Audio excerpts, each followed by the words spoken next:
Give me your identification. This is about. I'm just parked here waiting for my wife. You look suspicious. That's all I need. My phone is ringing. I'm going to answer. Make it quick. This is Darnell Carter. Yes. Executive Director, Police Accountability Commission. All right, listen.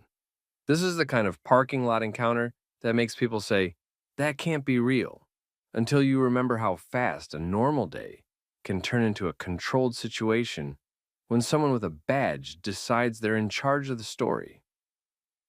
The officer had Darnell Carter boxed in so tight with the patrol SUV that Darnell couldn't back out even if he wanted to. The officer stood at the driver's side window, posture stiff, one hand hovering near his belt, and kept pressing for identification while treating the whole thing like Darnell had done something wrong just by sitting there. This is one of those situations that starts off sounding almost ridiculous, until you realize how dangerous ridiculous can get when it's backed by a badge. And the scariest part? If one tiny detail hadn't changed, it could have ended very differently.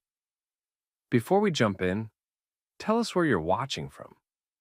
What city and state? And if you watch these stories because you care about dignity, accountability, and people not getting pushed around just because someone has power, hit like and subscribe. Now, rewind. It was a normal day at a shopping plaza in Cedar Rapids. Late afternoon, busy parking lanes, people coming and going with bags, carts, kids. Darnell wasn't speeding through town. He wasn't causing a scene. He was parked. He was waiting on his wife, and he was doing what a lot of people do when they're killing time, reading through papers in the car, the kind of quiet moment that's supposed to be nothing. Engine off, seatbelt off, papers in his lap, phone nearby, no music blasting, no one yelling, just waiting. Darnell was black, mid-career, clean-cut, the kind of guy who stayed organized. He was used to being careful in public spaces, not because he was doing anything wrong, but because he understood something a lot of people learn the hard way. The same harmless behavior can get read differently depending on who's doing it. He had been parked long enough to finish a few pages when he noticed the patrol vehicle. It didn't glide past like routine traffic, it slowed, it angled, it turned into the lane like it had picked him out. And then it did something that changed the whole situation. The patrol SUV pulled in behind Darnell's car, close, too close. Not a normal parking behind someone close, more like a deliberate block. Then, to make it worse, the officer angled the SUV in a way that left Darnell's front end boxed by another parked vehicle and his rear pinned by the patrol unit. That's not a casual contact. That's a detention move. Darnell sat still. He didn't start the car. He didn't reach around. He didn't jump out. He waited, hands visible, papers lowered. He watched the officer in the side mirror and the rear view, tracking every step. The officer approached with a certain energy, like the decision had already been made that something was wrong, and now the officer just needed Darnell to fit the story. The officer stood by the window and demanded identification. Darnell didn't argue right away. He asked what this was about, because he was literally sitting in a parked car in a public lot, waiting for his wife. He wanted to know the reason. The officer responded like reasons were optional. He claimed he didn't need one. He said Darnell looked suspicious. He talked in that vague way that can mean anything and nothing at the same time. Then it got worse. The officer used "people like you" language. Not a direct accusation of a specific crime. Not a clear concern like, someone reported a burglary or we're looking for a suspect. It was the kind of phrase that tries to sound like officer safety but lands as profiling. The kind of phrase that tells a person, without saying it outright, that the officer had already sorted them into a category. Darnell stayed measured. He didn't raise his voice. He didn't do the things some people expect. He didn't perform calm in a desperate way. He was just calm. He asked again what the suspicion was based on.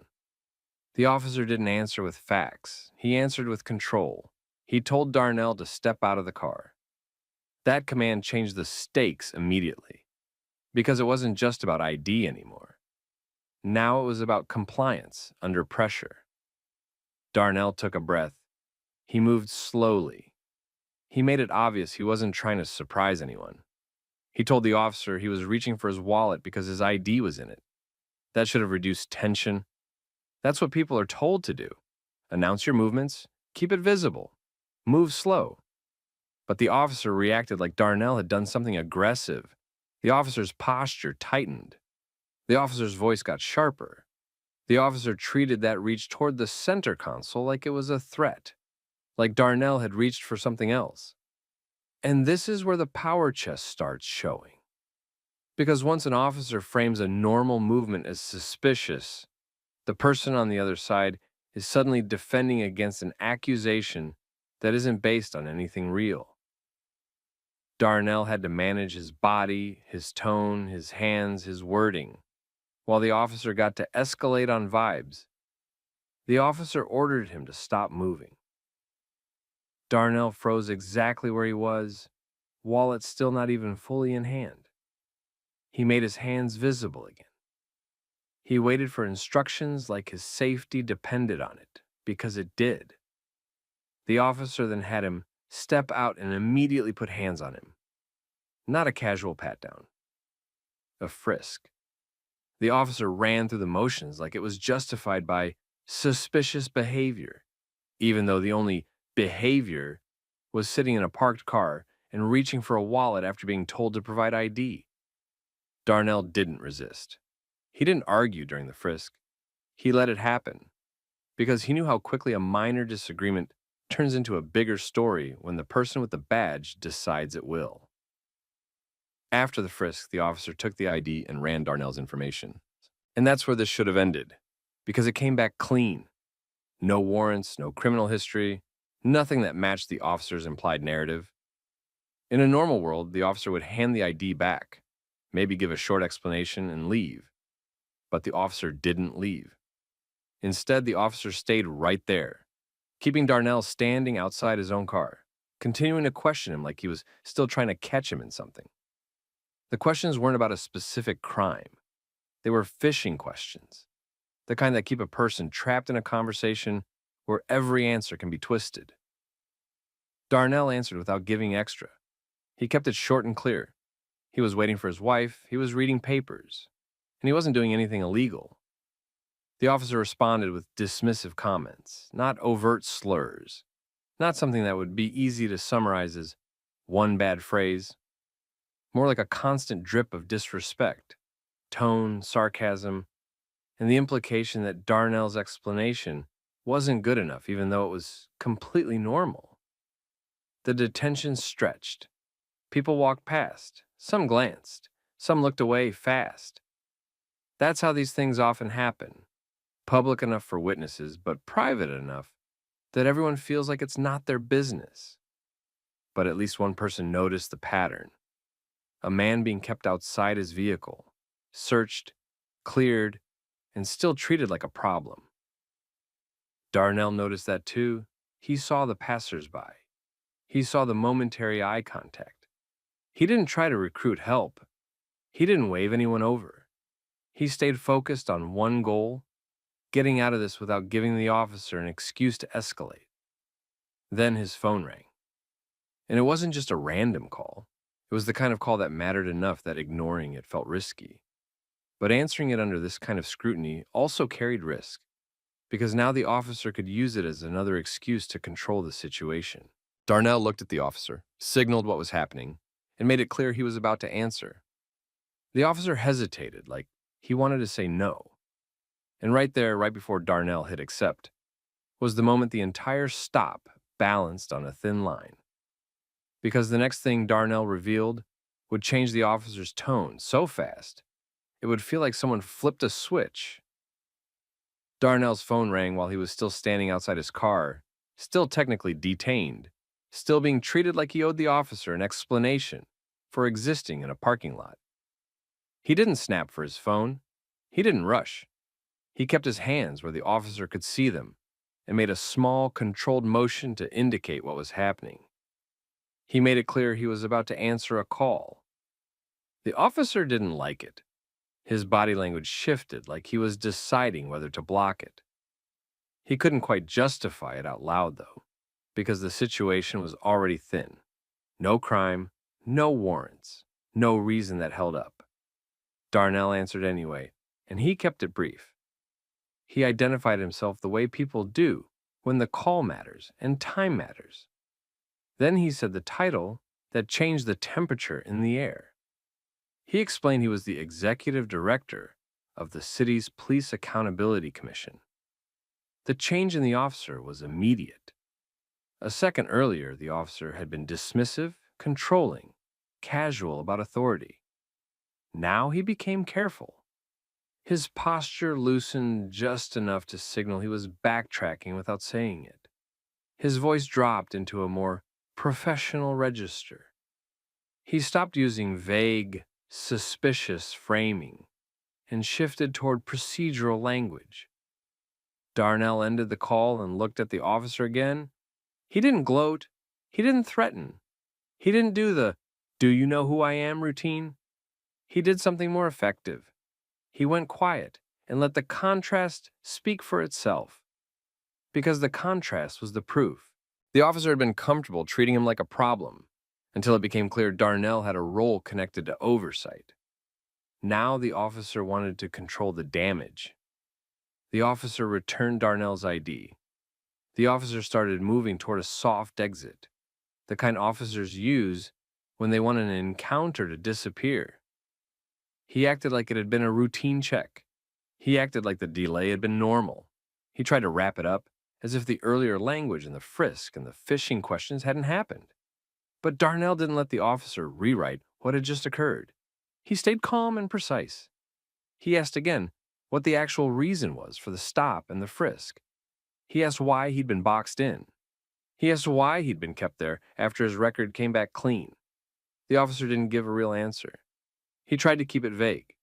He tried to suggest it was about suspicious behavior without naming any behavior that would hold up. Darnell kept his tone steady and didn't escalate. He just made it clear he was tracking every step. And while this exchange was happening, someone nearby was tracking it too. A witness, someone who had been walking toward the storefronts, had slowed down earlier when they saw the patrol SUV blocking the car. They noticed Darnell wasn't yelling. They noticed he wasn't acting reckless. They noticed he was being treated like a suspect anyway. The witness didn't intervene directly. They didn't try to argue with the officer. They did what people have learned to do in situations like this. They observed, they remembered details, and they prepared to report it. The officer, now aware the moment could have consequences, started rapping faster. He gave Darnell a final dismissive comment, lighter than before, but still meant to place the officer above accountability. The message was basically that Darnell should be grateful he was being checked, like the inconvenience and humiliation were normal costs of doing business. Darnell didn't argue. He didn't lecture. He just said one line that ended the encounter cleanly. He stated that being cleared didn't justify being treated like a suspect in the first place, and that he would be following up formally.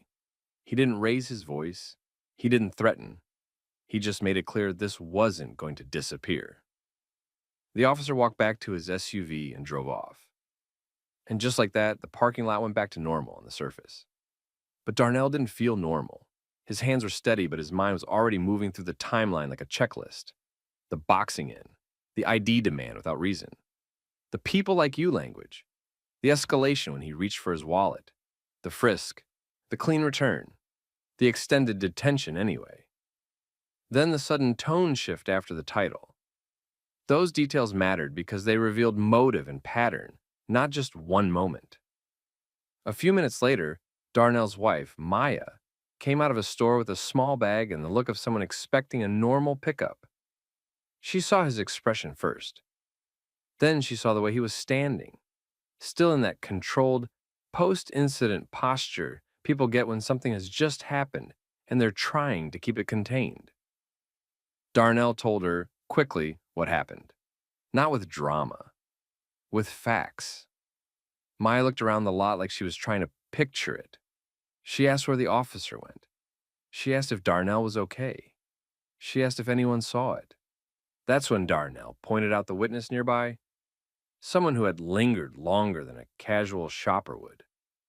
The witness approached just enough to make it clear they weren't imagining things. They told Darnell they saw the stop and felt it was wrong. They said they were willing to file a complaint and provide a statement about what they observed: the boxing in, the frisk, the length of detention, the way the officer spoke. That witness statement became the second key piece. Because in these situations, it's not just about what happened, it's about what can be verified. Darnell didn't waste time. That same day, he documented everything while it was fresh: times, location, patrol car position, the sequence of commands, the fact he was cleared and still detained, the tone shift after he identified his role. Then he did something most people don't have the access or energy to do. He started the accountability process immediately. A complaint was filed. The witness filed one too. And that mattered because it forced the incident into a formal track. It wasn't a private grievance anymore. It was an official record with multiple points of contact connected to a stop that should have ended the moment the officer saw there was nothing there. That complaint triggered a body cam review. And the body cam didn't just capture an officer doing a stop. It captured the pattern: vague suspicion, aggressive control, and the way the officer treated Darnell before and after learning who he was. Once the review started, the city couldn't pretend it was nothing. Darnell didn't posture publicly. He didn't run to social media first. He followed the system the way it was supposed to work. Because if the system was legitimate, it should hold even when the person complaining was just a regular resident. But this time, the person complaining wasn't just a resident. He was also someone whose job existed, because the city claimed it believed in accountability. And that made the next phase unavoidable. Within days, conversations started happening behind closed doors. Not because the city suddenly cared about Darnell's comfort, but because the city could see what the footage showed, and they could see how the officer's language and choices would look under a review. Darnell then did the next step. He filed a civil rights lawsuit, not as a threat, as a documented response. He alleged the stop and detention were unconstitutional, rooted in profiling, and extended without lawful justification. The clean record made the extended detention harder to defend. The witness statement made it harder to dismiss. The body cam made it harder to spin. And then the story started to spread. Not because Darnell wanted it to be viral, because people in the community recognized the pattern immediately. They had their own versions of it. Different parking lots, different officers, different excuses. Same vague suspicious label. Same I don't need a reason attitude, same imbalance. And once the city realized this case wasn't staying quiet, they had a choice: fight it and risk everything being exposed in court, or settle and try to control the fallout. They chose to settle, but settling didn't end it, because the officer's conduct wasn't just a misunderstanding. The review didn't stop at the lawsuit. It moved into employment decisions, policy questions, and oversight demands. And that's where the biggest shift happened, because once the footage became public, the officer's behavior wasn't judged by internal culture anymore. It was judged by everyone. Once the complaint and the witness statement hit the system, the tone around the incident changed fast, because it was no longer just one person's word against an officer's. There was a time-stamped complaint. There was an independent witness, and there was Bodycam. The city initiated a formal review, and internally, that meant 2 tracks running at the same time: a legal track and a discipline track. On the legal side, the city's attorneys wanted to know one thing: could they defend the officer's reason for boxing Darnell in and detaining him after the record check came back clean? On the discipline side, supervisors had to answer another question: did the officer violate policy through the way he initiated the contact, escalated it, and prolonged it? Because from the outside, it looked simple. A man was parked, waiting for his wife, reading papers. The officer turned that into a stop without a clear reason, then kept it going even when there was nothing to support it. And that's the part people miss. The harm isn't only the frisk. It's the message that the person can be treated like a suspect without cause, and then held there until the officer decides to stop. The body cam footage became the center of everything. It showed the officer's initial approach and the setup. The patrol SUV placed behind Darnell's car in a way that trapped him. It showed the officer's repeated insistence on ID without explaining a specific complaint or alleged crime. It captured the suspicious framing without facts. And it captured the people like you phrasing that had no place in a professional stop. Most importantly, it captured the sequence that made it indefensible. Darnell did what the public is told to do. He moved slowly, announced he was reaching for his wallet, and kept his hands visible. The officer treated that as an escalation anyway. Then came the frisk. Then came the records check. Then came the clean return.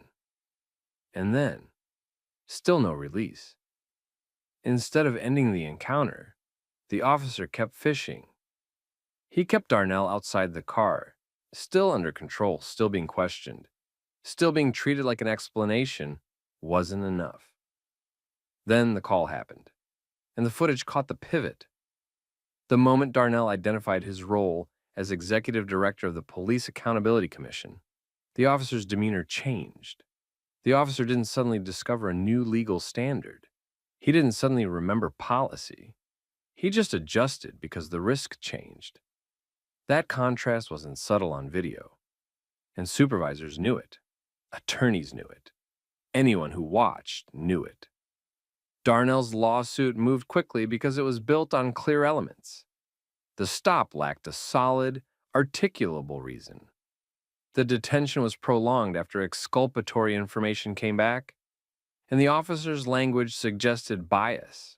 The city tried the usual early moves, minimize, delay, and reframe it as routine. But there was a problem. Routine doesn't mean lawful. Routine doesn't mean acceptable. And routine definitely doesn't look like boxing a car in, frisking a compliant person, then dragging out questioning after a clean check. Behind the scenes, settlement discussions started earlier than most people would expect. Not because the city wanted to admit fault, because the city could see what discovery would do. Discovery would pull training records, prior complaints, internal messages, stop data and patterns. And once that door opens, it rarely stays contained to a single incident. So the city negotiated. The settlement wasn't framed as an apology on paper. Cities rarely do that. It was framed as resolution, risk management, closing the file. But there was still the employment decision. That part took longer because police discipline often moves slower and has more built-in resistance. Union processes, internal panels, appeals, and benefit of the doubt culture. Still, this case wasn't easy to protect. The footage wasn't a gray area. It showed the initial power move, the lack of clear justification, the escalation over a wallet reach, and the prolonged detention despite a clean check. It showed a tone shift linked to status, not safety. The department terminated the officer. The city didn't do it loudly at first. They did it through process. Termination notice, separation paperwork, a statement that stayed vague in public. But the story didn't stay quiet because the footage didn't stay private. Once public records requests and legal timelines moved forward, the video became accessible. And once it hit the internet, the public didn't watch it like an internal review board. They watched it like people who've seen this pattern before. The clip started spreading because it had the exact ingredients that make people stop scrolling. A calm black man in a parked car, an officer using authority without explanation, a stop that kept going for no reason, and then the immediate tone flip when the officer realized who he was dealing with. The virality wasn't about celebrity. It was about recognition. People shared it with captions that all sounded like the same point. This is what happens when the person doesn't have a title to protect them. Local reporters picked it up. Community meetings referenced it. People started calling in with similar stories. Some were recent, some were years old. But the pattern was consistent enough that it created pressure beyond Darnell's personal case. And pressure creates action. especially when it's tied to documentation. The policy conversation shifted from this was a misunderstanding to what safeguards failed here. That's when the city was pushed into changes it had been slow walking for a long time. Mandatory body cams became less of a best practice and more of a hard requirement with enforcement. Not just wear it, but turn it on, with consequences for not recording. And the Police Accountability Commission's access changed too, because the core issue wasn't just having footage. It was who could see it, how fast, and whether it could be delayed until public attention died down. The city revised oversight access rules, so independent review couldn't be stalled behind internal gatekeeping. And none of that happened because the city woke up with new morals. It happened because one stop was documented clearly enough that it couldn't be explained away. In the middle of all that, Darnell stayed consistent. He didn't become a loud public figure. He didn't treat the settlement like a victory lap. He treated it like proof. The city resolved the case because they knew what the video showed. And in private, when the noise died down, there was still the personal aftermath. Because being right doesn't erase what it feels like to be treated like a threat in a parking lot, while people walk past pretending they don't see it. Darnell went back to his work with the commission knowing something he already suspected, but now he had the clearest example possible. The difference between how you're treated and how you're supposed to be treated can come down to one thing: whether the system thinks you can fight back. And that's exactly why the ending mattered. Because this didn't just end with a settlement and a termination, it ended with a policy shift that made it harder for the next ridiculous stop to stay invisible. If you've ever been in a situation where someone tried to use power to make you feel small, drop in the comments what you would have done in Darnell's place. And if you want more real, grounded stories about accountability and people standing firm without losing control, make sure you subscribe. She grabbed my arm. I need you to do something right now before she deletes it and posts me online. Okay, tell me exactly what happened, start to finish. She rolled up with music, got disrespectful, called me racist, and then she grabbed me. I want this handled. Stay right here with me. Don't walk toward her. I'm telling you. Separately. Tell me what happened from your side and keep it simple. He ordered me to turn my music off like he owned the place. Shouted racist phrases at me. Did you touch him at any point? Grab his arm? No, I didn't touch him. Not once. She's lying. She grabbed my arm. Do you have video of the interaction? Yes, right here. I've been recording. Turn around, hands behind your back. Janelle Carter kept her phone up at chest level, steady like she'd done it 100 times, while Chase Whitaker stood a few feet closer than he needed to, talking fast, louder than the music ever was. He was telling the responding officers that she had grabbed his arm and attacked him, and he wanted them to do something right now, before she deleted everything and posted him online. This is one of those situations that starts off sounding almost ridiculous, until you realize how dangerous ridiculous can get when it's backed by a badge. And the scariest part? If one tiny detail hadn't changed, it could have ended very differently. Before we rewind, tell me where you're watching from, country or state, in the comments. And if you're into stories where cameras, receipts, and calm boundaries beat loud accusations, hit like and subscribe so you don't miss the next one. It happened at a Love's gas station on August 29th, 2025. One of those bright, always busy travel stops where people come and go like background noise. Plenty of cameras, plenty of witnesses, and plenty of room for a small confrontation to turn into a police report. Janelle was known there, not famous, just familiar. Staff recognized her face, her car, the way she came in, grabbed what she needed, and left without drama. She wasn't the type employees had to watch, and that mattered later more than anyone realized at the start. Chase wasn't a regular to the staff in the same way. That didn't mean anything by itself, but it meant nobody at the store had a pre-built story about him. So when he started giving officers a confident version of events, the only thing backing it up was his voice. The call that brought police out was a battery complaint. Chase had reported that a woman had battered him. He described her outfit purple and her car, black Mercedes. He said she pulled up with loud music, cursed at him, called him racist, threatened to put him on social media, then grabbed his arm. He told dispatch he wanted officers to hurry, that hurry part wasn't accidental.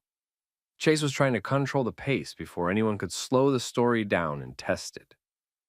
When officers arrived, he leaned into urgency. His body language said he wanted them to treat the situation like it was already decided. He kept circling back to the same points: loud music, disrespect, being called racist, and the arm grab. He framed it like he was minding his business and got attacked for it. Janelle's posture stayed different. She didn't perform panic. She didn't do the dramatic hands-up innocence act either. She gave what sounded like a timeline, not a speech. According to her, the music wasn't blasting. She said Chase had aggressively ordered her to turn it off, and it wasn't a request, it was a command. She said he followed her, staying in her space, and she started recording because she didn't trust what he might claim later. She denied touching him at all. And she said the first time he described it as her hitting or grabbing him was after officers were already on scene. That last detail is the kind of detail that can change everything. Because in a lot of parking lot calls, the first story officers hear becomes the default story. Whoever seems calmer gets believed. Whoever sounds most certain gets believed. Whoever uses the right keywords gets believed. But Officer Luis Ramirez and Officer Shannon Price didn't lock onto Chase's certainty. They did something simple that a lot of people don't expect in the middle of a messy accusation. They looked for proof. Janelle already had her phone video. She didn't act like it was a weapon. She treated it like a seatbelt, something you hope you never need, but you're glad you put it on. While one officer kept both parties separated, the other watched the clip, and the video didn't match the claim. On the recording, Chase was seen making the accusation that Janelle had grabbed him, while Janelle was clearly not within arm's reach. Officers estimated she was about 10 feet away when he said it. Not 2 feet. Not close enough for a quick grab. 10 feet. That doesn't just poke a hole in a story. It changes what the story is. Now, the incident wasn't simply a dispute about music. It wasn't even just a disagreement about who was rude first. It became a question of whether Chase had called 911 and accused someone of battery without it happening.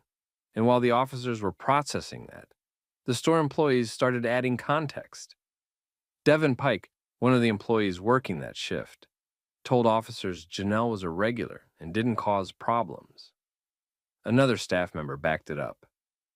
Then the shift manager, Tina Alvarez, got involved and told officers she could call a manager to access surveillance footage because there were cameras pointed at the pumps and a good chance the area was covered. That offer mattered. It signaled that the store wasn't afraid of what the cameras would show. It signaled confidence. Chase, meanwhile, didn't have any footage. He didn't have a witness stepping up for him. He had his claim. And then he admitted something that officers often listen for. He had no video proof of her grabbing his arm. In a world where everybody's phone is always out, that's not automatically a lie. Plenty of real incidents don't get recorded, but here, the person he was accusing did have a recording, and it contradicted him in a clean, measurable way. Distance.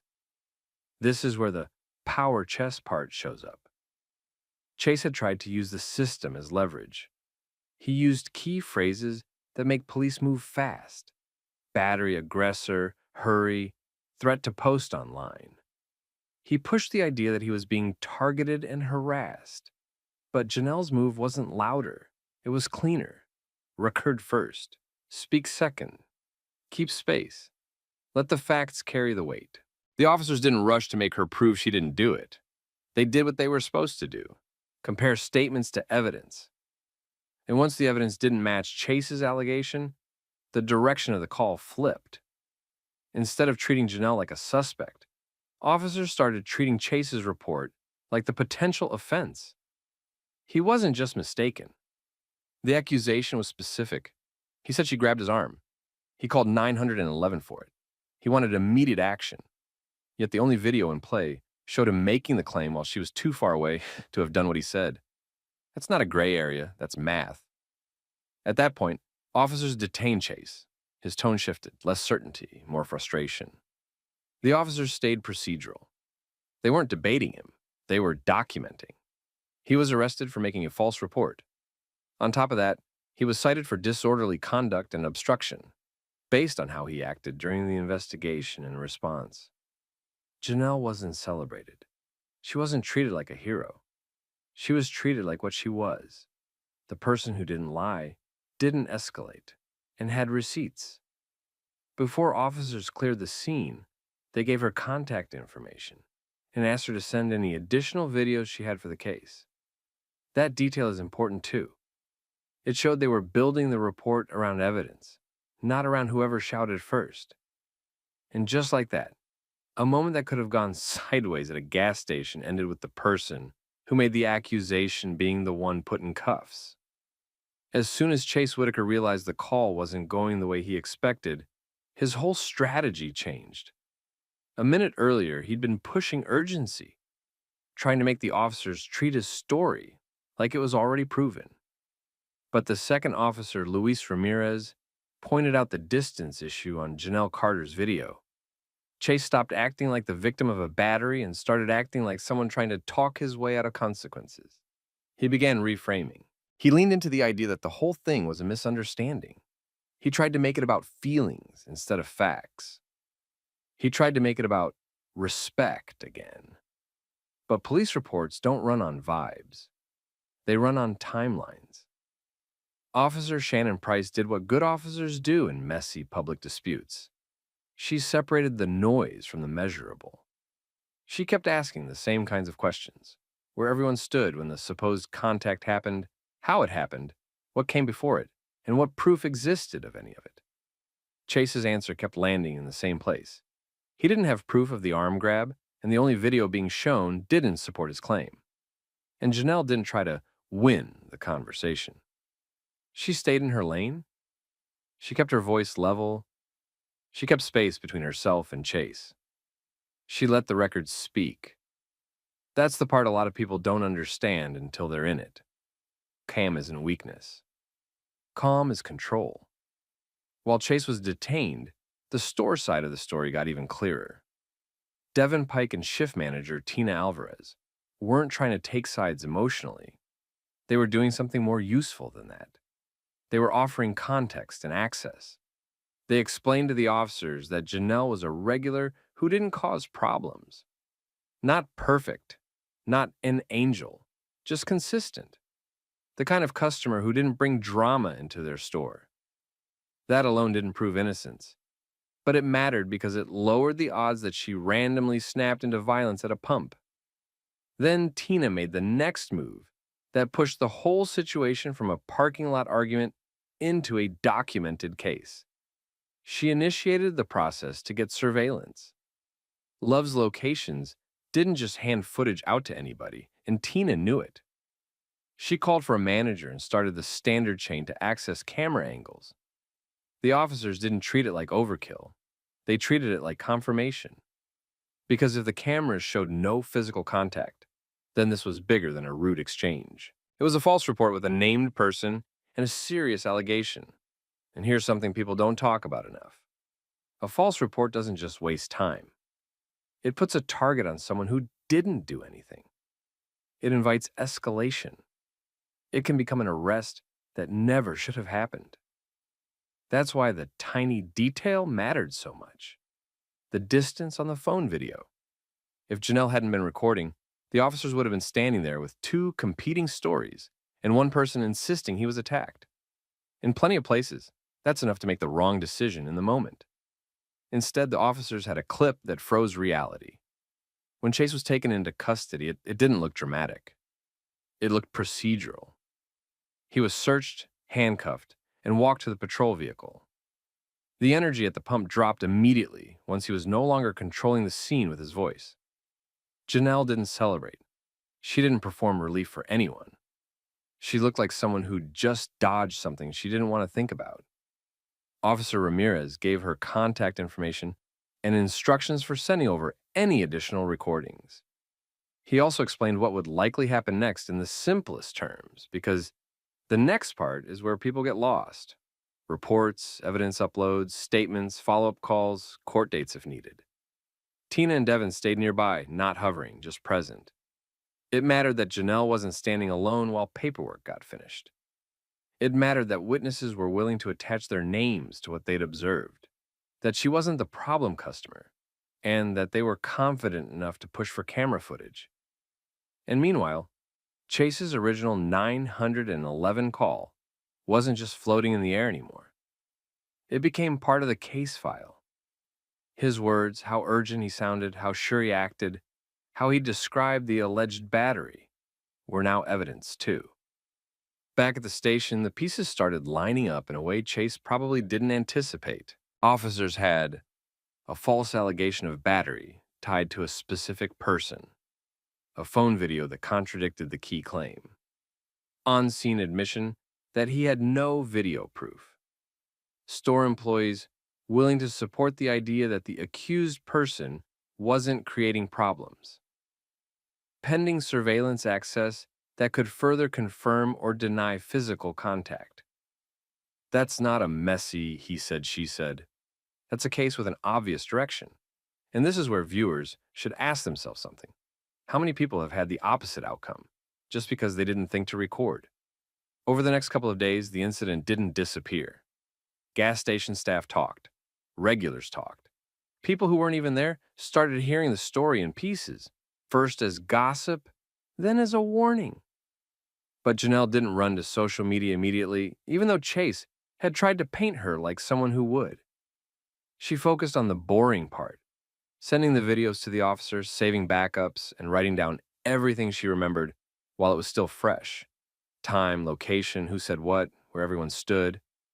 That's what accountability actually looks like. Not a viral clip, a clean record. Chase, on the other hand, had a different kind of record being built around him now. His charge for making a false report wasn't just a slap on the wrist. It meant he'd have to answer for why he escalated a confrontation into a criminal accusation without proof.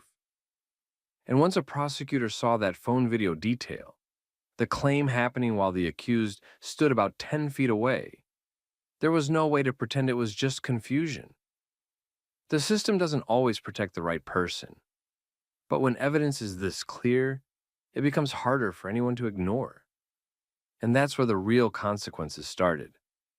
When Chase Whitaker's case hit court, he didn't look like the guy who demanded officers hurry. He looked like someone who'd finally realized that a 911 call didn't disappear just because the moment was over. The prosecutor didn't need a dramatic angle. The file already had a clean timeline. Chase had called police from the Loves on August 29, 2025, and reported a battery. He had identified Janelle Carter by outfit and car. He had described an arm grab as the reason for the call. Then, when officers arrived, Janelle had a phone recording that showed Chase repeating the allegation while she was clearly several steps away. Store employees had backed up that she was a regular who didn't cause trouble, and surveillance access had been initiated to confirm what the officers were already seeing. The physical contact claim didn't match reality. Chase tried to turn it into a story about disrespect and being embarrassed. He leaned on the argument that he felt threatened and reacted in the moment. But the court kept dragging it back to one point. He didn't report a feeling. He reported a specific act of violence. And when the judge looked at how the allegation was made, how it changed, and what the evidence showed, the case became about accountability for using the system as a weapon. The result wasn't a movie ending. It was the kind of ending that follows people quietly. Chase dealt with the consequences of being charged for a false report. The disorderly conduct and obstruction issues followed him too, tied to how he behaved during the response once officers started checking his story instead of accepting it. Court costs, penalties, and a case record were the kind of consequences that didn't go viral, but absolutely changed what future paperwork and background checks would look like. While Chase tried to manage fallout, Janelle did something that mattered more than arguing with anyone afterward. She treated the whole thing like a lesson in preserving proof. She submitted every video clip she had in full, with original timestamps intact. She saved backups in more than one place. She requested the incident report through the proper process and kept the confirmation trail.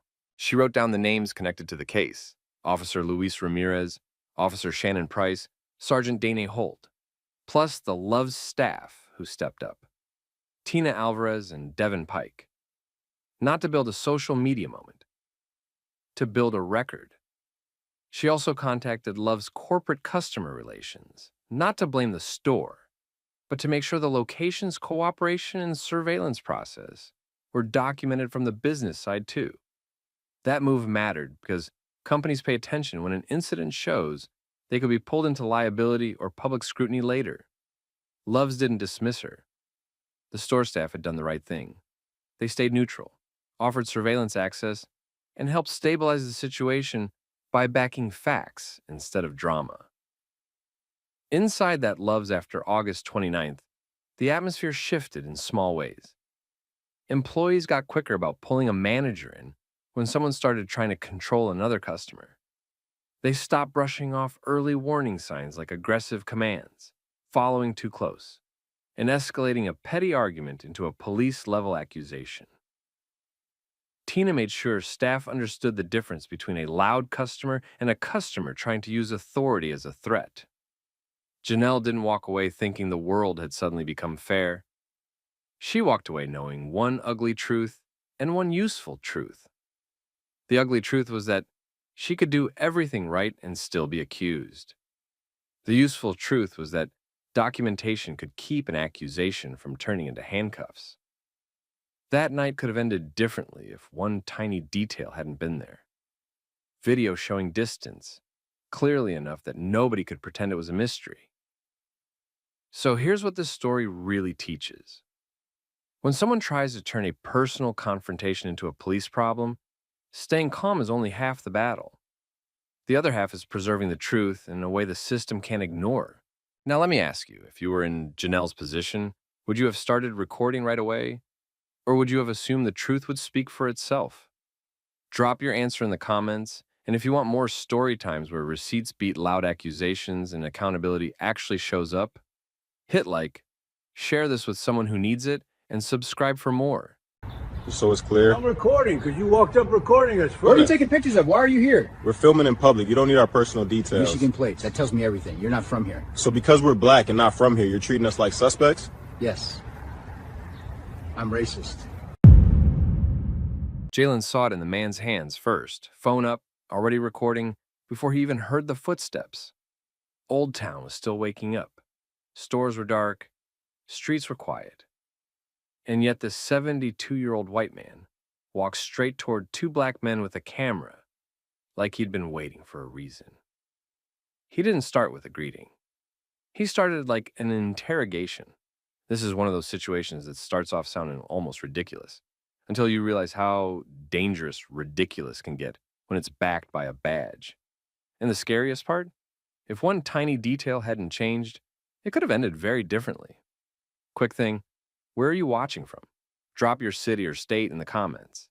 And if you watch stories about people getting exposed when they try to play neighborhood police, hit like and subscribe, because this one turns ugly fast, and then it turns expensive. Now, rewind, because the setup matters. It was early morning in Old Town Scottsdale, the kind of place that sells a safe image, like it's part of the sidewalk. Everything looks controlled. Everything looks curated. And that's exactly why what happened next felt so calculated. Jalen and Dominic were there to film. They weren't yelling. They weren't blocking anybody. They weren't breaking rules. Just two black men working with professional gear, catching clean morning shots while the streets were empty. Then Paul showed up. Paul didn't come over like a curious local. He came over like he'd already made a call in his head. He started recording them immediately and pressed them with questions about what they were photographing and why they were there. The way he asked wasn't curiosity, it was accusation. Like the camera itself was suspicious and the people holding it had to prove they had a right to stand on that sidewalk. Jalen and Dominic didn't feed it. They stayed calm and made it clear they weren't obligated to answer. They kept their own camera up too, because the first rule of situations like this is simple. If someone is recording you like a suspect, you record them back like evidence. That's when Paul changed angles. He stopped focusing on the filming and started digging into identity. He pressed for where they lived. He pushed for personal details.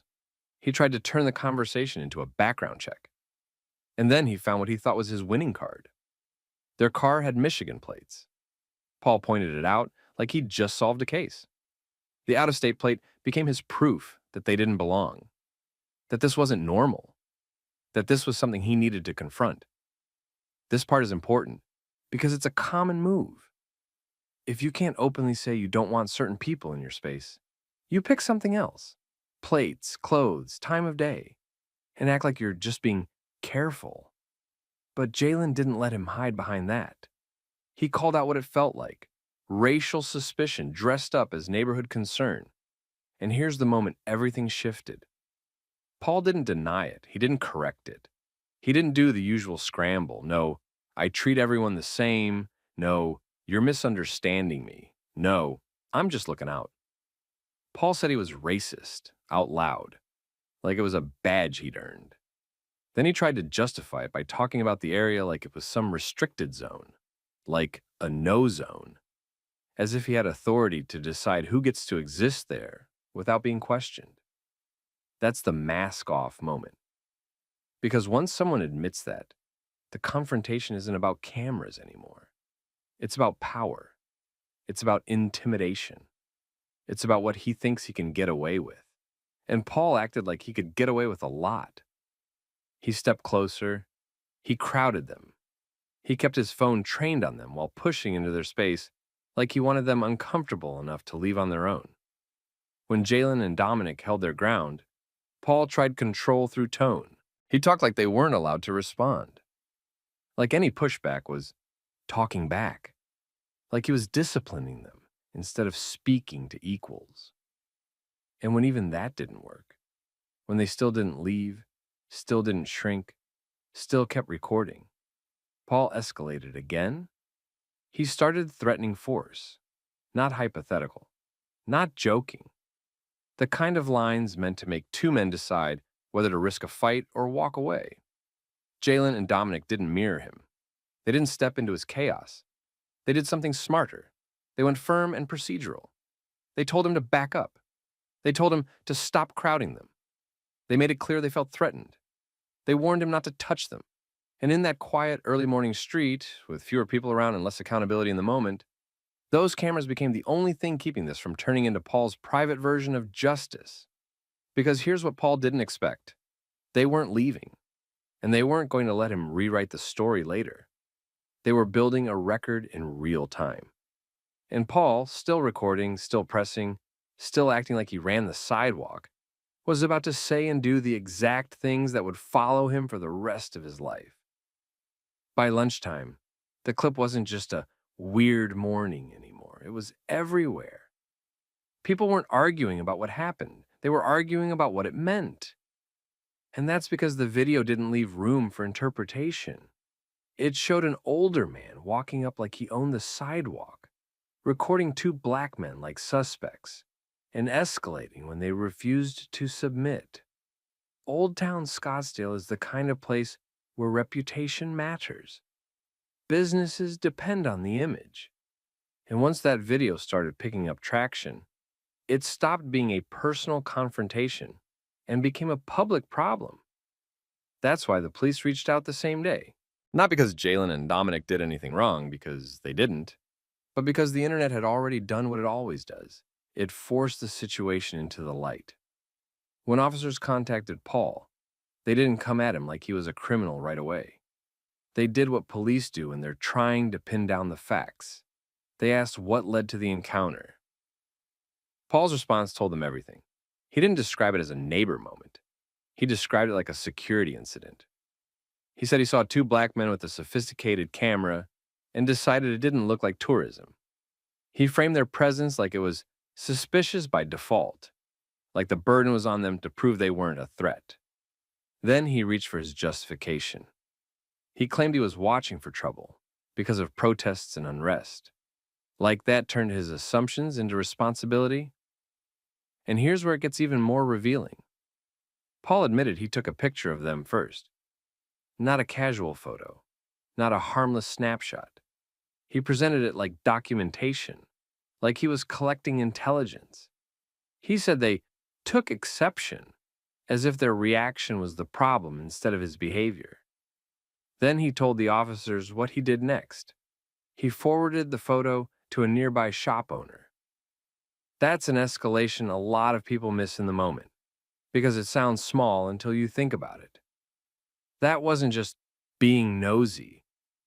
That was trying to build a little neighborhood network, trying to turn a stranger's suspicion into a community warning. And Paul wasn't done. He told police he went back to get a clearer picture of the license plate. Not because anyone asked him to. Not because a crime happened. Because in his words, he believed they looked like a recon team. That phrase matters. Recon team isn't a normal word for tourists. It's a word that turns two people with a camera into an enemy unit. It's how someone justifies treating a sidewalk like a checkpoint. And while he was saying all this to police, he spoke like it would all make sense if people just listened long enough. But the officers weren't there to agree with him. They were there to document his choices. And they could hear what he couldn't. The way he described two black guys wasn't neutral. It wasn't a detail. It was the foundation of his suspicion. He didn't say, I saw two people with a camera. He led with race, then added the gear, then added a story about unrest, then landed on the conclusion, threat. That's the chess game. You stack reasonable sounding pieces until the bias looks like logic. But the video existed. The internet had it. And now the police had Paul on record explaining his thinking in his own words. And that's why what happened next didn't stay dead by next Tuesday. Because the next day, officers came back. Not to chat. To confront him with the reality he kept dodging. His behavior wasn't just offensive. It was provocative enough to start a physical fight. They challenge him directly. Ask him to imagine being on the receiving end of it. And Paul does what people like him often do when they realize the room has changed. He tries to minimize. He tries to shrug it off. And then, because the city has the video, his statements, and the escalation, everything flips. The next day, police didn't call Paul to check in. They showed up.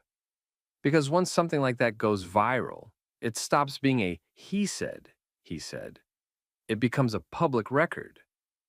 And Scottsdale PD had two problems on their hands: the incident itself and the fact that Paul looked comfortable doing it. When officers spoke to him again, they weren't interested in his theories about cameras or recon. They focused on what actually creates danger in the real world. The way he approached, the way he escalated, and the way his words could have triggered a fight in the middle of Old Town. They pressed him on the obvious point. His comments weren't just rude, they were provocative. A stranger walks up recording, interrogates people, crowds them, then starts talking like he's ready to put someone on the ground. That's how people get hurt. Paul didn't meet them where they were. He minimized. He framed it like a misunderstanding that would fade out on its own, acting like the internet was dramatic, and the whole thing would be forgotten in days. He talked like this was a temporary inconvenience, not a serious escalation that he started. The officers didn't treat it like a temporary inconvenience. They challenged him to imagine being on the receiving end. Two men minding their business, getting filmed and interrogated, then threatened. They made it clear that what he did wasn't neighborhood watch. It was confrontation. Paul still acted like it wasn't that big, so they made it big. They placed him under arrest for disorderly conduct. And that's when Paul's confidence finally cracked, not into remorse, but into surprise. He didn't expect the system he'd been leaning on culturally to turn and face him. During the arrest process, officers did what they always do. They asked about weapons. Paul admitted he had them. He said yes without hesitation, like it was normal, like it was just how life worked. And he tried to frame it that way, like carrying was standard, like it shouldn't matter. But it mattered. because now the situation had a sharper edge. This wasn't just an older man running his mouth. This was an older man threatening physical force while also being armed. And that explained the tiny detail that changed everything. Jalen and Dominic had cameras up. They didn't rely on someone else to tell their story later. They didn't assume people would be fair. They documented it in real time. Without that Paul's version, suspicious guys, sophisticated camera, recon, I was being careful, could have been the only narrative that mattered. But with video, the narrative couldn't be rewritten. After the arrest, the consequences moved fast. Paul wasn't just facing a charge and an embarrassed moment. His professional life got pulled into it too. His real estate agency cut ties with him and recommended his license be revoked. They didn't treat it like personal opinions. They treated it like conduct that reflected back on them. And on the other side, one of the men made it clear he didn't want a quiet apology or a slap on the wrist. He wanted the case pushed as far as possible, not out of revenge, but to set a public boundary. You can't confront people like that, threaten them, and then act like it's normal. The story had started on a calm, old-town sidewalk. It ended with an arrest, a charge, and a man learning that neighborhood authority doesn't mean anything when the evidence is clear. The arrest didn't end the story. It stabilized it. Because the moment Paul was taken in, the conversation online shifted from outrage to receipts. People stopped asking what happened and started tracking what consequences looked like in real life. The video kept circulating, but now it was paired with the details everyone had been waiting for. Police had contacted Paul the same day, challenged him the next, and then arrested him for disorderly conduct. That timeline mattered. It showed the system didn't just watch the internet argue, it acted. In Scottsdale, word traveled the way it always does. Faster than officials, faster than statements. Old Town business owners saw it. Regulars saw it. People who recognized the street corners saw it. And a lot of them understood the quiet part. If this could happen to two men holding a camera in broad daylight, it could happen to anybody who looked wrong to the wrong person. The shop owner Paul had messaged got pulled into the story too, whether they wanted to or not. Because Paul had described to police that he'd sent a photo over, like it was a neighborhood warning. That meant he wasn't just confronting strangers. He was trying to recruit other people into his suspicion, to normalize the idea that filming while black in Old Town needed to be monitored. But the biggest pressure point hit Paul where he didn't expect it. His job. The internet is loud, but employers move quietly and quickly when their brand is on the line. Paul's real estate agency didn't frame it as two sides. They didn't treat it like a misunderstanding. They cut ties with him and recommended action against his license. That decision told the public something important. This wasn't just opinions. This was behavior. The kind that could cost clients, endanger coworkers, and drag the company into lawsuits and headlines. Meanwhile, Jalen and Dominic were still dealing with the part people rarely talk about, the aftershock. Even when you win the moment by staying calm and recording, your body remembers the threat, the crowding, the intimidation, the fact that a stranger felt comfortable telling you he could put you on the ground in an empty street. They didn't try to turn it into a performance. They kept it practical. One of them went public with a clear goal. He wanted the case prosecuted as far as possible, not because he thought punishment fixes everything, but because a public example sets a boundary. It tells the next person thinking of doing this that the outcome isn't a viral clip and a shrug.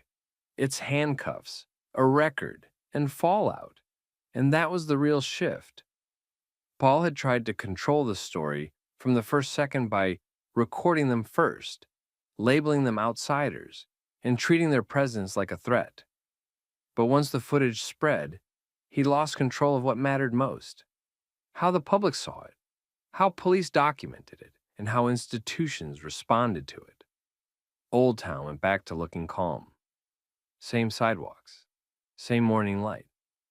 But now everyone knew what safe had meant to Paul and what it could cost when someone like him decided to act on it. A week later, Old Town Scottsdale looked the same. Morning walkers still moved through the same streets.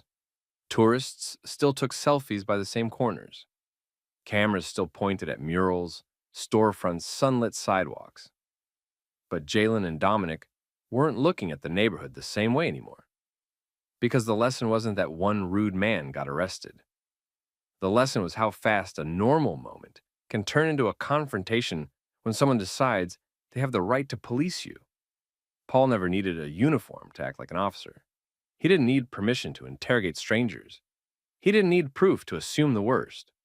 All he needed was confidence, an audience he thought would side with him, and a story he could tell himself, that he was protecting something.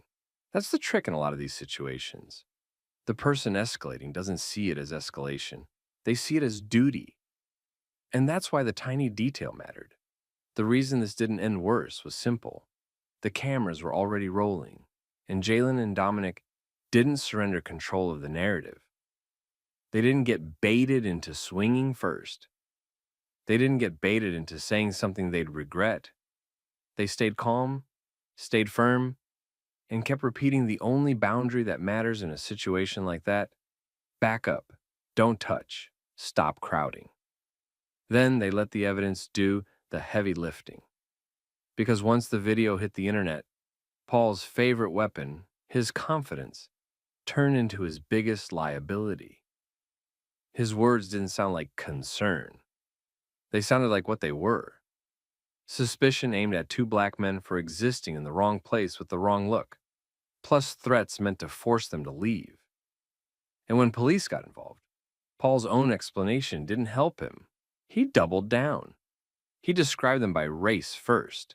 He framed their equipment like it was criminal. He called them a recon team. He admitted he tried to gather identifying details. He treated a public sidewalk like a controlled zone. Even after officers challenged him on how provocative he'd been, he still talked like it would blow over. It didn't. He got arrested for disorderly conduct. He admitted he had weapons. His agency fired him and pushed for his license to be revoked. And the men he confronted made it clear they wanted prosecution taken as far as possible. Because the point wasn't just punishment, it was precedent. And accountability doesn't always come from someone doing the right thing in the moment. Sometimes it comes from the public seeing the truth clearly enough that institutions can't ignore it. Now let me ask you something. If you were Jalen or Dominic, would you have stayed and kept filming? Or would you have left the second a stranger started interrogating you? Drop your answer in the comments. And if you've ever been put in a situation where someone tried to act like they had authority over you in public, share that too.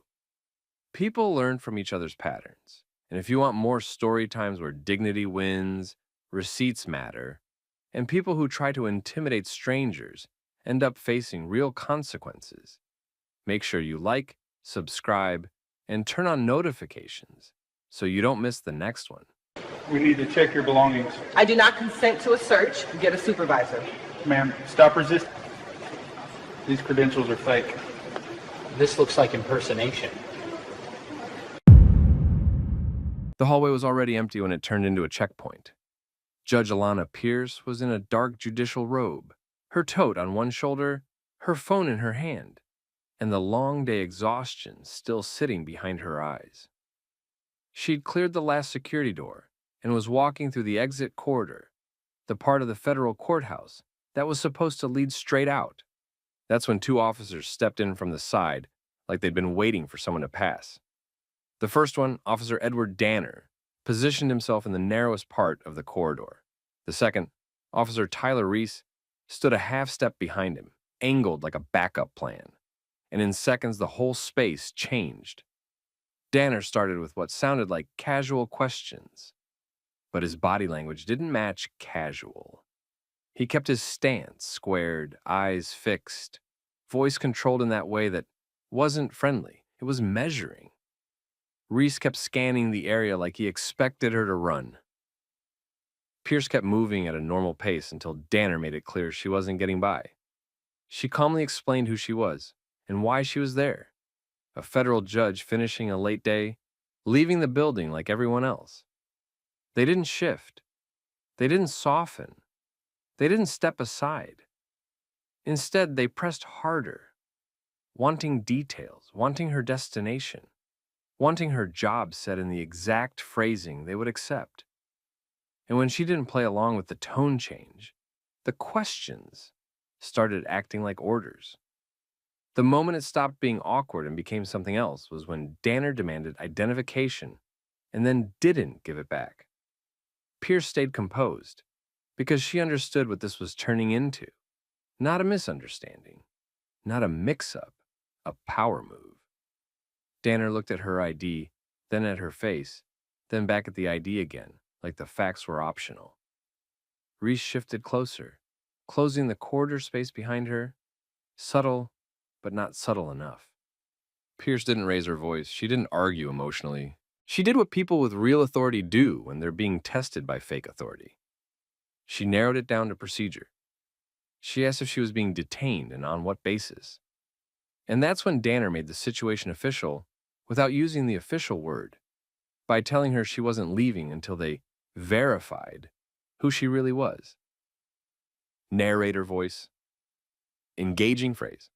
This is one of those situations that starts off sounding almost ridiculous until you realize how dangerous ridiculous can get when it's backed by a badge. And the scariest part, if one tiny detail hadn't changed, it could have ended very differently. Before we rewind, drop where you're watching from. Country, state, city, wherever. And if you watch stories about accountability, power games, and people staying calm when the system tries to bully them, hit like and subscribe because this one shows exactly why evidence matters. Now, here's how it started. It was a late Tuesday night, the kind of late where the courthouse air felt stale and the building sounded bigger than it was. Most offices were dark. The staff that stayed past normal hours moved quietly and fast, like everyone was trying to finish their work without becoming anyone else's problem. Judge Alana Pierce had been inside since early morning. She wasn't a celebrity judge. She wasn't the type who walked around with an entourage. She was known for being prepared, direct, and unshakably professional, especially in a building full of people who tried to test boundaries for a living. That day had run long for reasons that weren't dramatic, just real. Hearings that stacked up, last-minute filings, a late motion that couldn't wait, and a final set of notes she refused to leave unfinished. The courthouse didn't shut down just because it was night. It just got thinner. Fewer eyes, fewer witnesses, more room for someone to do something wrong and claim nobody saw it. By the time she wrapped up, her robe was still on because she'd been moving from one task to the next, and she didn't think it mattered. It shouldn't have mattered. A judicial robe in a federal courthouse isn't a costume. It's not ambiguous. But Pierce also knew something most people learn the hard way. Uniforms don't protect you from bias. Sometimes they trigger it. She took the same exit route she always used after a late evening, the corridor that runs past the security screening area and funnels employees and authorized personnel toward the doors. Cameras covered it. Procedures existed. It was supposed to be clean. And as she approached the security exit corridor, she noticed something small at first. The usual overnight rhythm fell off. The security desk area wasn't busy, but it wasn't relaxed either. 2 officers she didn't recognize were posted near the exit zone, talking with that quiet intensity people get when they're bored, but still want to feel in control. Officer Edward Danner had the posture of someone who enjoyed being the final gate. Officer Tyler Reese had the energy of someone trying to prove he belonged next to Danner. Pierce didn't think about them for more than a second, because she had no reason to. She was in her workplace. She had access. She belonged there. And then, the second she passed the point where the corridor narrowed, Danner stepped in. At first, it looked like routine engagement, an officer acknowledging someone leaving late. But within moments, the tone turned. Not openly hostile. Worse than that. Suspicious. Danner's "Where are you headed?" turned into "Why are you here this late?" and then into "What exactly do you do here?" The pace of the questions didn't match safety. It matched testing. Pierce answered in a controlled, professional way. She stated she worked in law at the courthouse and was leaving after a long day. That should have ended it. Instead, Danner escalated like her calm made him angry. He demanded identification as if she'd just wandered in from the street. Pierce gave it because she had nothing to hide and because she also understood the reality. Refusing an ID request from someone determined to make a scene rarely ends well for the person without a weapon. The ID matched her name. Her credentials were real. Everything lined up. And Danner still didn't hand it back. He stared at it like he was hoping the plastic would change its mind. Reese leaned in and added pressure. Questions about why she was alone, why she was out so late, whether she'd been drinking. Not because there was any sign of that. Because it's a humiliation tactic that's easy to say and hard to disprove in the moment. Pierce didn't take the bait. She didn't try to prove herself by over-explaining. She did what she did on the bench. She focused on the rules. She pushed back in measured terms, making it clear she wasn't required to answer random escalating questions without lawful reason. She pointed out that holding her ID and blocking the exit corridor was not a casual conversation anymore. And that's when Danner shifted into the most common cover language used in moments like this. He claimed they needed to verify her identity. But the real truth was simpler. He didn't believe she could be who she said she was. And he didn't want to admit he was wrong. Officer Edward Danner kept Judge Alana Pierce's ID in his hand, like it belonged to him now. He didn't step aside. He didn't return it. He didn't do the normal thing. Read it, confirm it, move on. Instead, he held the corridor. Officer Tyler Reese moved to Pierce's other side, not close enough to touch her, but close enough that the message was clear. She wasn't walking out unless they allowed it. Pierce stayed still. She didn't try to push past them. She didn't raise her voice. She kept her tone even and repeated what mattered. She worked in the building, her ID was valid, and she was leaving. Danner answered by adding more questions, not security questions, control questions. He pushed for where she was going, why she was out late, and what she was really doing in the courthouse after hours. Then he moved to the kind of accusation that's meant to embarrass and destabilize. Whether she'd been drinking. Pierce didn't argue about the insult. She corrected the process. She made it clear she wasn't required to answer random personal questions, and that holding her ID while blocking her path was not a voluntary conversation anymore. That's when Danner used the word he thought protected him. Verification. He claimed the ID didn't look right, and said they needed to verify her. He still didn't give a real reason. He didn't point to a policy. He didn't cite a call from inside. He didn't say there was a threat, a report, or a violation. He just said they were verifying. The problem was simple. In that corridor with her exit blocked and her ID withheld, verify meant detain, without saying the word. Pierce stayed controlled and asked for a supervisor. Reese responded by tightening the space again, turning his body so the corridor felt smaller. It wasn't a tackle. It wasn't a hand on her arm. It was the kind of positioning that lets people later say, nobody forced anything, while still making it clear you're not free. Pierce didn't flinch. She didn't plead. She did what she knew would matter later. She started tracking details in her mind, time, location, badge numbers, the fact that her ID was being held, the fact that she asked for a supervisor, the fact that they were blocking the exit. Danner didn't like that she stayed calm. So he changed tactics. He moved from questions to action. He told her they needed to check her belongings. Pierce did not consent. She told him clearly she wasn't giving permission for a search and asked again for a supervisor because she understood what was happening. Once the search happens, they can claim they found cause after the fact. Danner didn't stop. He reached for her purse. It happened fast and it happened messy. Not a careful check, not a respectful inspection.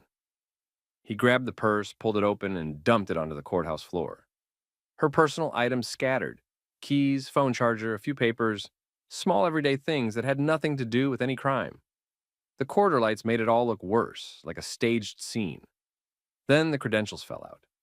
Her federal judicial identification and courthouse credentials slid across the floor in plain view. This was the moment where a professional officer would pause. This was the moment where a normal person would feel embarrassed and back off. This was the moment where the entire situation could have ended with a quick apology and an awkward walkaway. But Danner didn't apologize. He went the other direction. He picked up the credentials, stared at them, and instead of admitting he was wrong, he tried to turn it into a bigger accusation. He claimed the judge credentials were fake. Then he escalated it into the one accusation that would justify everything he'd already done if people believed it. He implied she was impersonating a judge. Reese backed him immediately, like agreeing would make it true. And that's when Pierce understood the risk level changed. Because once someone decides to protect themselves with a false story, the goal is no longer to check facts. The goal is to build a narrative that makes them look justified. Pierce didn't argue in circles. She didn't beg them to believe her. She didn't start explaining her career history. She did the most important thing she could do in that moment. She quietly started recording, not in a dramatic way, not announced as a threat, just a calm decision because she knew what came next. Radio traffic, selective wording, and official claims that would be hard to fight without evidence. Right after she started recording, Danner began talking over the radio. He didn't describe it as a judge being stopped in the courthouse. He framed it as a suspicious person, late-night credentials in question, refusing to cooperate. He called for backup. And in that corridor, with her items on the floor and her exit blocked, Pierce realized the incident was no longer about who she was. It was about what they could claim she was. After Officer Edward Danner called for backup, the corridor stopped feeling like an empty hallway and started feeling like a staged scene. Officer Tyler Reese kept his position tight, staying close enough to control Judge Alana Pierce's movement without putting hands on her. Danner stayed focused on building a version of events that sounded official enough to survive questions later. Pierce didn't give them what they wanted. She didn't get loud. She didn't panic. She didn't start explaining her resume like she was on trial in a hallway. She stayed still, kept her tone level, and quietly recorded. Because she understood something most people don't realize until it's too late.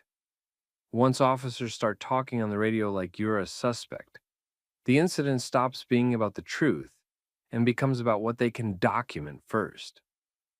The first wave of additional officers arrived and took their cues from Danner's posture. The energy came in ready to treat Pierce like a problem. But then a supervisor-level presence showed up who didn't match that energy at all. Detective Serena Holt. Holt took in the whole scene before speaking. The robe, the scattered items on the floor, the narrow exit corridor, the fact that two officers were acting like they had a suspect, but the suspect looked like someone who belonged in the building more than they did. Holt didn't argue with Danner. She didn't accuse him. She didn't give him a stage. She asked for the ID and credentials. Danner hesitated, but he handed them over. At that point, there were witnesses nearby and cameras above. He didn't control the narrative alone anymore. Holt looked at the credentials, then looked at Pierce, then made a verification call through the courthouse system. It was quick, direct, and final. The confirmation came back clean. Pierce was who she said she was. The credentials were real, the job matched, the access matched. The story Danner was building couldn't survive contact with a basic internal check. That was the exact moment the whole situation changed. Not because anyone suddenly felt guilty, because now the risk shifted from how do we control her to how do we explain what we did. Holt didn't let them skip past the main issue. She pressed for what legal reason they had for stopping Pierce, taking her identification, blocking the corridor, and dumping her purse without consent. Danner tried to hide behind vague language, security, verification, policy. But Holt treated that the way experienced investigators treat it, like noise. She focused on concrete facts.